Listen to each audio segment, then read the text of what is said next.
உங்கள் வாழ்க்கையில் விடை காண முடியாத கேள்விகளுக்கு விடை சொல்ல வருகிறார். The one and only Hattrick Success Astrologer in India. ஜோதிட சத்குருஜி மெஹரு தன் சுய ஜாதகத்தின் மூலம் விழிப்புணர்வு பெற்ற ஒரு மறைபொருள் ஞானி. வணக்கம் என் உலகளாவிய ஜோதிட அன்பர்களே, அன்பிகளே. இப்பொழுது என்னுடைய ஜோதிட பக்தரிடத்திலிருந்து வந்திருக்கின்ற கேள்வியாகப்பட்டது, ஜோதிட சத்குருஜி மேகுரு அவர்களே, இந்த காலபுருஷ தத்துவ ஞானத்தை உருவாக்கியது யார்? அப்படி உருவாக்கி 12 ராசிகளையும் உருவாக்கி அந்த 12 ராசி வீடுகளுக்கு 9 கிரகங்களை அதிபர்களாக்கி பின் அஸ்வினி முதல் ரேவதி வரை 27 நட்சத்திரங்களை கண்டுபிடித்து அதை 108 கூறுகளாக்கி பின் காலபுருஷ தத்துவ ஞானத்தை 360 டிகிரிகள் என்று கணித சூத்திரமாக்கி உருவாக்கியது யார்? மேலும் இது அனைவரின் வாழ்விலும் பயந்தரக்கூடியதாகவும் பாதிப்புகளை ஏற்படுத்துவதாகவும் இருக்கிறது. மேலும் நானும் ஒரு ஜோதிடன்தான். நான் என்னிடம் வருபவர்களிடம் இந்த கலையின் விதிகளின் மூலம் பலன் சொன்னால் ஆமாம் அப்படித்தான் இருக்கிறது என்றும் கூறுகிறார்கள். அப்படி இவ்வளவு துல்லியமாக பலன் தரக்கூடிய ஜோதிட விதிகளை உருவாக்கிய அந்த முதல் மனிதன் யார்? கடவுளா? அப்படியென்றால் அந்த கடவுளே இந்த பூமிக்கு வந்து உருவாக்கி விட்டு சென்றாரா என்பதை தயவுகூர்ந்து விளக்குங்கள். இப்பொழுது இந்து மதத்திற்குள் 6 விதமாக பரம்பொருளை அடைவதற்கான வழிமுறைகளை இந்துக்கள் ஏற்படுத்தி வைத்திருக்கிறார்கள். பொதுவாக இந்து மதம் என்றாலே இதுவரையிலும் யாரும் இதை தோற்றுவிக்கவில்லை என்றுதான் வரும். நீங்கள் விக்கிபீடியாக்குள் போய் பாருங்கள், இந்து மதத்தை தோற்றுவித்தவர் யார்? யாரும் இல்லை என்றுதான் வரும். இந்த மதத்தை யாருமே தோற்றுவிக்கவில்லை என்பதுதான் நிதர்சனமான உண்மை, சத்தியத்தின் சாட்சி. அப்படித்தான் இன்றைக்கு கூகுளிலே விக்கிபீடியாவில் போய் பார்த்தாலும் உங்களுக்கு நீங்கள் அந்த செய்தியை கிடைக்கலாம், பார்க்கலாம். ஏனென்றால் சந்திர கிரகம் சந்திர பகவான், அந்த பகவானுடைய ஆதிக்கம் இந்தியாவிற்கு அதிகமாக இருக்கிறது, இந்துக்களுக்கு அதிகமாக இருக்கிறது. சந்திரனுக்கு பல பெயர்களில் ஒரு பெயர் தான் இந்து என்பது. அதுதான் இந்து நாளிதழ். இந்து நாளிதழ்னா நீங்கள் இந்து பேப்பர் நினச்சிக்காதீங்க. இந்து நாளிதழ்னா இந்து கேலண்டர். இந்து கேலண்டர்னு தான் பேர். நம்ம ஜோதிடத்துக்கே இந்து கேலண்டர்னு தான் பேர். இந்து என்பது சந்திரனையின் மையமாக வைத்து ஆரம்பிக்கப்பட்ட மதம். அந்த சந்திரனுடைய காரகத்துவத்தை மையமாக வைத்து ஆரம்பிக்கப்பட்ட சந்திரனுடைய காரகத்துவம் என்பது உடல் உள்ளம். இந்த உடல் உள்ள எது உனக்கு பிடிக்கிறதோ அதை நீ ஏற்றுக்கொள், உனக்கு அந்நிய மதம் கூட பிடிக்கிறதா ஏற்றுக்கொள் என்பதுதான் இந்து மத தத்துவம், தாய்மை தத்துவம். மேற்கத்திய மதங்கள் தந்தை வழி தத்துவம். அது சூரியனை ஆதாரமாக கொண்டு செயல்படுகிறது. அதனால்தான் சூரியன் மறைவதும் பிறகு உதிப்பதும் எங்கள் நாட்டில் என்று சொன்னார்கள் மேற்கத்தியர்கள். அதனால் சூரிய மதம் என்பது தந்தை வழி மதம். இருப்பது 2 மதம்தான், ஒன்று சூரிய வழி, இன்னொன்று சந்திர வழி. சூரிய நாடி சந்திர நாடி, ஆண் பெண், ஏழை பணக்காரன், இரவு பகல் போல். நம்முடைய கிழக்கத்திய நாடுகளான இந்து மதம் என்பது தாய் வழி சார்ந்தது. அதனால்தான் நாம் பாரத் மாதா கி ஜெய் என்று மோடி முழங்கினார். புல்வாமாவுக்கு பதில் தாக்குதல் கொடுத்து சர்ஜிக்கல் ஸ்ட்ரைக் செய்துவிட்டு நாம் பாரத் மாதா கி ஜெய் என்று தான் சொல்கிறோம். அங்கே பாரத் மாதா கி ஜெய் என்றால் சிரிப்பார்கள். அங்கே பிதா சுதன் பரிசுத்த ஆவி. பிதா என்பவர் தந்தை, பிதா என்றால் ஆண், சுதன் என்பவன் மகன், அவனும் ஆண் மகன், பரிசுத்த ஆவியும் ஆண் ஆவிதான் கிறிஸ்துவத்தில். அதே போல் இப்படி இஸ்லாத்திற்கு நீங்கள் வந்தீர்கள் என்றால் கூட அங்கே நபிகள் நாயகம் தான். பிறகு அங்கே எல்லாமே மறைஞானிகள் எல்லாமே ஆண்கள் தான். ஒரு பெண் கூட இஸ்லாத்தில் இல்லை. ஒரே ஒரு பெண் கூட அவர்களுடைய மதத்தை போதித்ததாக அங்கே இல்லை. இங்கே நிறைய பெண் மறைபொருள் ஞானிகள் இருக்கிறார்கள். காரணம், இந்த மதமே பெண் தன்மையான மதம். அதனால்தான் நம் இந்தியாவிற்கு யாரையும் போய் பிடிக்க வேண்டும் என்ற அவசியம் இல்லை, வரவில்லை. இந்துக்களுக்கு வரவில்லை. இந்த இந்து நாடுகளைத்தான் முகலாயர்கள் குறிவைத்தார்கள், போர்ச்சுகீசியர்கள் குறிவைத்தார்கள், போர்ச்சுகீசியர்கள் குறிவைத்தார்கள், மேற்கு நாட்டவர்களான இங்கிலாந்து நாட்டை சேர்ந்த பிரிட்டிஷ் ராணி வம்சத்தார் குறிவைத்தார்கள். ஆனால் இந்த இந்து நாடு எந்த நாடையும் பிடிக்க வேண்டும் என்ற ஆவல் எப்பொழுதும் வந்ததில்லை. ஏனென்றால் ஒரு தாய்க்கு கொடுத்துதான் பழக்கம், வாங்கி பழக்கம் இல்லை. இப்போது இந்த இந்து மதத்துக்குள் இந்த சந்திர கிரக ஆதிக்கத்தை வைத்துத்தான் இந்து மதத்தை உருவாக்கினார்கள் என்பதை தயவு செய்து என்னுடைய ஞான அனுபவத்தால் நான் கூறுகின்றேன். ஆகமங்கள் என்பது ஏற்கனவே பல ஜென்மங்களாக அறிந்திருந்தவர்கள் இந்த ஜென்மத்திலே வாய்மொழிவதறிந்து என்பதுதான் அதனுடைய பெயர். அப்படி ஒரு ஆகமாகத்தான் இறைவன் பரமாத்மா பரம்பொருள் என் வாயிலாக பேசிக்கொண்டிருக்கிறேன். ஆக இது நானே என் ஞான அனுபவத்தால் தருகின்றேன், ஞான ஆராய்ச்சியில் தருகின்றேன். அதுதான் உண்மையும் கூட. அது என் வாய் வழியாக வர வேண்டும் என்று பரபிரம்மம் விரும்புகிறது. அதுதான் சத்தியத்தின் சாட்சி. இப்போது தாய் என்ன செய்வாள்? உனக்கு பிடித்ததை உனக்கு பரிசாக தருவாள். அத்வைதத்தை போதித்த ஆதிசங்கரின் தாய் கூட அவர் குளிக்கும்போது முதலை பிடித்து விட்டது, அம்மா என்னை நீ சன்னியாசத்திற்கு அனுப்பவில்லை என்றால் கொன்றுவிடும் முதலை என்றால் உடனே மகனே நீ உயிரோடு இருப்பதுதான் முக்கியமே தவிர நீ என்னை விட்டு போவது முக்கியமல்ல, நீ சன்னியாசத்திற்கு போ என்று சொல்லிவிட்டார். அதுதான் தாய்மை. மகன் விரும்பியதை செய்வாள் தாய். அதே போல் இந்த இந்து மதம் என்பதே தாய்மை சார்ந்த மதம், தாய் கிரகமான சந்திரனை சார்ந்த மதம் என்பதால் 6 விதமான மார்க்கங்களை உங்களுக்கு தருகிறது. அதுதான் 6 ஏனைய 6 கிரகங்கள். அதில் ஒன்று சைவம். அது சிவனை முழு முதற் கடவுளாக வைத்து அந்த சிவனின் பால் அன்பு, காதல், பக்தி எல்லாம் செலுத்தி நீ பிரம்மத்தை அடையலாம். அந்த சிவனுடைய அதிதெய்வம் சூரிய பகவான். சூரியனுடைய ஆதிக்கத்தில் சூரியனுடைய காரகத்துவத்தால் படைக்கப்பட்டது சைவ மதம். அடுத்தபதாக இந்து மதமே படைக்கப்பட்டது சந்திர கிரகத்தால். அந்த இந்து மதத்துக்குள் முதல் பிரிவான சைவத்தை படைத்தது சூரிய கிரகத்தின் ஆதிக்கத்தை வைத்து. பிறகு சைவத்திற்கு பிறகு அடுத்தது வைணவம்.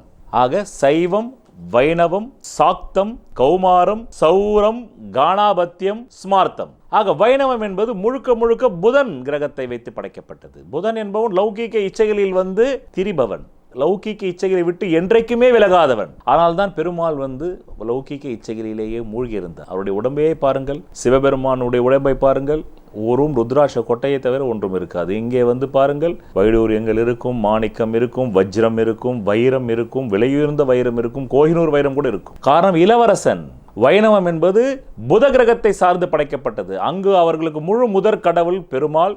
அந்த பெருமாளை வழிபட்டு அவரை ஸ்மரித்து அவரை காதலித்து அவர் பால் பக்தி செலுத்த வேண்டும், செலுத்தி இறையருளை பெற வேண்டும், வாழ்க்கைக்கு தேவையான பொருள் வளத்தை பெற்றுக்கொள்ள வேண்டும். அடுத்தது சாக்தம். இது சந்திர கிரகம், சுக்கிர கிரகம், 2 பெண் கிரகங்கள். இது சக்தி வழிபாடு, பெண் வழிபாடு. அடுத்தது கௌமாரம். இது செவ்வாய் கிரகத்தால் வந்தது. அது முருக கடவுள். முருகர் கடவுள் தான். அதாவது சாக்தத்திற்கு சக்தி வழிபாடு தான் பிரதானம். சக்தியை வழிபட வேண்டும், சக்தி ஆகமங்கள் செய்ய வேண்டும், சக்தி புராணங்களை வாசிக்க வேண்டும். அதற்கு அதுதான் அந்த மறைநூல் தான் காரணம். சைவத்திற்கு சிவபுராணம். அந்த சிவபுராண மறைநூல்களிலிருந்து சொல்லக்கூடியதுதான் அவர்களுக்கு முதன்மை. பிறகு வேதங்கள். இந்த 4மே வேதத்திலிருந்து தான் பிறந்தது. அதனால் இந்த 4ம் வேதத்தையும் ஃபாலோ செய்யும், இந்த 4ம் வேதத்தையும் பின்பற்றும். பிறகு அந்தந்த தெய்வங்களுக்கு என்று புராணங்கள் உண்டு. சிவனுக்கு சைவம் என்றால் சிவபுராணம், பிறகு வைணவம் என்றால் விஷ்ணு புராணம், பிறகு 4000 திவ்ய பிரபந்தம், அதில் உள்ள ஆழ்வார்கள் பாடிய பாடல்கள், அவருடைய நாமாக்கள், அஷ்டோத்திரங்கள். இது வைணவம். பிறகு சாக்தம் என்பது சக்தி வழிபாடு, தந்திரங்கள், மந்திரங்கள், பிறகு சக்தி ஆகமங்கள். அந்த சக்தி என்பது முப்பெரும் தேவியர்கள். பிரம்மாவின் மனைவி சரஸ்வதி, விஷ்ணுவின் மனைவி மகாலட்சுமி, பிறகு சிவனின் மனைவி பார்வதி. பிறகு கௌமாரம் என்பது முருக கடவுளை ஆதாரமாக கொண்டது. அதுதான் செவ்வாய் கிரகம். பஞ்சாங்கத்திலே 65ஆம் பக்கத்திலே பார்த்தால் தெரியும் உங்களுக்கு, செவ்வாயின் அதிதெய்வம் முருகன். ஆக முருகன், நீ முருகன் வழியாகவும் போய் பரம்பொருளை அடையலாம், சிவன் வழியாகவும் அடையலாம், சக்தியான முப்பெரும் தேவர்கள் வடிவிலும் அடையலாம். இப்போதைக்கு நான் சைவம் என்பது சூரியனுடைய ஆதிக்கத்தில் படைக்கப்பட்ட ஒரு பிரிவு, வைணவம் புத ஆதிக்கத்தில் படைக்கப்பட்ட ஒரு பிரிவு. அந்த சைவத்திற்கு அதிபதி தெய்வம், சூரியனுடைய அதிதெய்வம் சிவனாக வந்ததால் அது சைவம் சிவனை ஆதாரமாக கொண்ட கடவுளாக அந்த பிரிவு படைக்கப்பட்டது. புதனுடைய அதிதெய்வமாக விஷ்ணு வருவதால் வைணவம் விஷ்ணுவின் ஆதாரத்தால், பெருமாளின் ஆதாரத்தால், தச அவதாரத்தின் ஆதாரத்தால் படைக்கப்பட்டது. பிறகு சாக்தம் என்கின்ற சக்தி என்கின்ற பெண் தெய்வம் என்பது சுக்கிரன் பெண் கிரகம், சந்திரன் பெண் கிரகம் ஜோதிஷத்திலே. அதனால் பெண் தன்மையை சார்ந்தது தான் சாக்தம். யாருடைய ஜாதகத்திலே பெண் பால் கிரகங்கள் வலுத்திருக்கிறதோ அவர்கள் சாக்தத்தை மூலமாக பரம்பொருளை அடையலாம். பிறகு யாருடைய ஜாதகத்திலே செவ்வாய் வலுத்திருக்கிறதோ அவர்கள் கௌமாரத்தின் வழியாக அந்த வழியாக பரம்பொருளை அடையலாம். ஆக கௌமாரத்திற்கு முருகன் தான் முழு முதல் கடவுள். அவரை வழிபட்டு அவர் பால் பக்தி செலுத்தி, பிறகு அதற்கென்று கந்த புராணம் உண்டு, பல மறைநூல்கள் முருகன் கடவுளுக்கு என்று உண்டு. அதை படித்து வாசித்து அதில் சொல்லப்பட்ட நியமத்தின்படி நடந்து பரம்பொருளை அடைதல். பிறகு சௌரம். அது சூரியனை ஆதாரமாக கொண்டு செயல்படும் ஒரு பிரிவு, இந்து மதத்தினுடைய 5வது பிரிவு. அதற்கு சூரியன் தான் முழு முதல் கடவுள். அவர் மீது பக்தி செலுத்தி அந்த சூரியனோடு ஐக்கியமாதல். பிறகு காணாபத்தியம். அதுதான் விநாயக பெருமானை ஆதாரமாக கொண்ட ஒரு பிரிவு. அது கேது கிரகத்திற்கு. ஆக இப்போதைக்கு எத்தனை கிரகங்கள் வந்தது? சைவத்திற்கு சூரியன் ஆதார கிரகம், வைணவத்திற்கு புதன் ஆதார கிரகம் 2, சாக்தத்திற்கு சுக்கிரனும் சந்திரனும் ஆதார கிரகம் 4, அடுத்தது கௌமாரத்திற்கு அங்காரகன் என்று சொல்லக்கூடிய செவ்வாய் ஆதார கிரகம் 5 கிரகங்கள். பிறகு சௌரத்திற்கு மீண்டும் சூரியனே வருகிறார் 5. பிறகு காணாபத்தியத்திற்கு கேது 6 கிரகங்கள் உள்ளே வந்துவிட்டது. இப்பொழுது எஞ்சி வெளியே இருப்பது சனியும் ராகுவும். இந்த 2 கிரகங்கள் வெளியே இருக்கிறது. சைவத்தில் சூரியன் வந்துவிட்டது, வைணவத்தில் புதன் வந்துவிட்டது. பிறகு சாக்தத்தில் 2 கிரகங்கள் வந்துவிட்டது 4, சந்திரன் சுக்கிரன். பிறகு கௌமாரத்தில் அங்காரகன் வந்து விட்டான் 5. அடுத்து சௌரத்திற்கு மீண்டும் சூரியனே வருகிறார் 5. பிறகு கானாபத்தியத்துக்கு கேது வருகிறார் 6. அப்படி என்றால் 7 கிரகங்கள், சூரிய, சந்திர, செவ்வாய், புதன், குரு. இந்த குரு கிரகம் எதற்கு வருகிறார்? இந்த குரு கிரகம் எதற்குமே வரவில்லை என்பதை ஒரு நிமிடம் மனதில் நிறுத்துங்கள். காரணம், இந்த குரு இந்த கானாபத்தியம் வருகிறது அல்லவா, அந்த கானாபத்தியத்திற்கு வருபவர் யார்? கேது பகவான். பிறகு இந்த குரு பகவான் தனித்து நிற்கின்றார். அறிவு எப்போதுமே எப்பொருள் யார் யார் வாய் கேட்பினும் அப்பொருள் மெய்ப்பொருள் காண்பது அறிவு. அதனால் இந்த அறிவு எல்லாவற்றையுமே பகுத்து பார்க்கிறது. இந்து மதம் தாய் வழி சார்ந்தது, சந்திரகிரகத்தை வைத்து படைக்கப்பட்டது. அதிலிருந்து 6 பிரிவுகளை கொடுத்து விட்டது. சைவம், வைணவம், சாக்தம், கௌமாரம், சௌரம், கானாபத்தியம். பிறகு ஸ்மார்த்தம் என்பது தான் குரு பகவான். இந்த ஸ்மார்த்தத்திற்கு குரு பகவான் எப்பொருள் யார் யார் வாய் கேட்பினும் அப்பொருள் மெய்ப்பொருள் காண்பது உன் அறிவு. இந்த 6 ரூட்டிலையுமே நீ எதில் உனக்கு பிடிச்சிருக்கோ அதை பயன்படுத்து. இல்லை இந்த 6 கிரகமே உனக்கு வலுத்துருச்சா, 6 ரூட்டு வழியாகவும் போ, 6 ஆசைகள் வழியாகவும் வாழ்ந்துப்பார். அதில் பொருளாசை, மண்ணாசை, பெண்ணாசை, பொன்னாசை எல்லாத்தையும் வாழு. எல்லா சுகங்களையும் துய்த்து பிறகு எப்பொருள் யார் யார் வாய் கேட்பா பொருள் மெய்ப்பொருள் காண்பது உன் அறிவு என்பதை போல் நீ வா என்று சொல்லும் அந்த அறிவுடையவர் தான் குரு. அதனால் தான் வேத ஜோதிடத்திற்கே குரு காரணம். ஆக ஸ்மார்த்தன் என்பது இந்த 6 வழிகளின் மூலமாகவும், சிவன் மூலமாகவும், சக்தி மூலமாகவும், பிறகு விஷ்ணு மூலமாகவும், பிறகு முருகன் மூலமாகவும், பிறகு கணபதி மூலமாகவும், பிறகு சூரியன் மூலமாகவும், பிறகு முருக கடவுள் மூலமாகவும், இப்படி அனைத்து வழியும் பக்தி, தியானம், கர்மயோகம், ராஜயோகம், ஞான யோகம் எல்லாவற்றையும் செய்து அனைத்து விதமான உபனிஷத்துக்கள், வேதங்கள், பிரம்மசூத்திரங்கள், இந்த மறைநூல்கள் வாயிலாக பரம்பொருளை அடைவது. சரி, இப்போது எஞ்சி சனியும் ராகுவும் இருக்கிறது. இது என்ன என்றால் இந்து மதம் சொல்கிறது இது அந்நிய மதம். ராகு இஸ்லாத்திற்கும், சனி கிறிஸ்துவத்திற்கும் அதிபதி கிரகம், அதிகார கிரகங்களாக வருகிறது.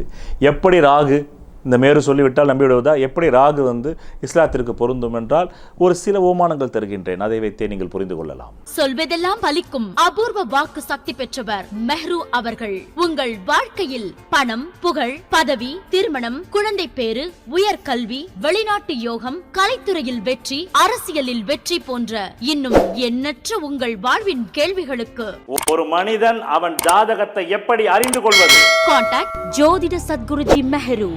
Address Quality Complex, first floor, new number 45, wall number 12, Arunachalam Road, Saligramam, Chennai 93. Phone 0442376072. Contact 9952959962, 98409 57612. Website www.srimeheru.org.